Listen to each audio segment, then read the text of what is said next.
Corona का कोहराम कम होने का नाम नहीं ले रहा। इससे बचने के लिए अब तक कोई वैक्सीन या दवा नहीं बन सकी है। वहीं अर्थव्यवस्था को संभालने के लिए पूरी दुनिया अब लॉकडाउन खोलने पर विचार कर रही है। इस बीच विश्व स्वास्थ्य संगठन के एक शीर्ष स्वास्थ्य अधिकारी ने चेतावनी देते हुए कहा है कि कोविड-19 हमारे आसपास लंबे समय तक रह सकता है और ये भी हो सकता है कि ये कभी ना जाए।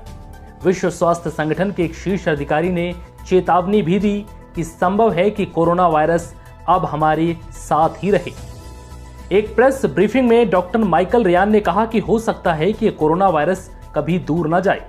उन्होंने कहा कि वैक्सीन के लिए बिना पर्याप्त मात्रा में इम्यूनिटी बढ़ाने में लोगों को कई साल लग सकते हैं। डॉक्टर माइकल ने कहा है कि मुझे लगता है कि लोगों के सामने ये बात लाना जरूरी है कि हो सकता है कि ये कोरोना वायरस हमारे बीच एक और स्थानीय वायरस बनकर रह जाए, ठीक वैसे ही जैसे कि HIV जैसे अन्य रोग जो कभी खत्म नहीं हो सके, लेकिन इनके प्रभावी उपचार उपलब्ध हैं।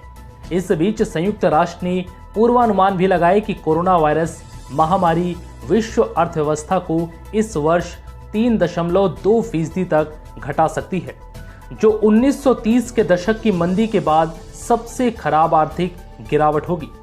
संयुक्त राष्ट्र की मध्य वर्षीय रिपोर्ट बुधवार को जारी की गई, जिसमें कहा गया है कि कोविड-19 की वजह से वैश्विक आर्थिक उत्पादन में लगभग $8.5 ट्रिलियन की कमी आने की उम्मीद है।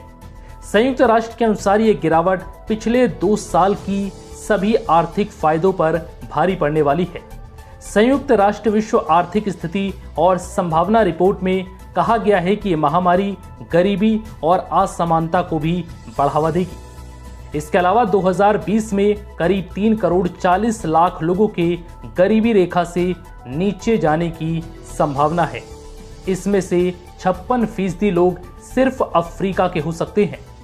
संयुक्त राष्ट्र की रिपोर्ट के अनुसार 2030 तक करीब 13 करोड़ लोग अत्यधिक गरीब श्रेणी में शामिल हो सकते हैं, जो गरीबी और भूख को मिटाने के वैश्विक प्रयासों के लिए एक बड़ा झटका साबित होगा।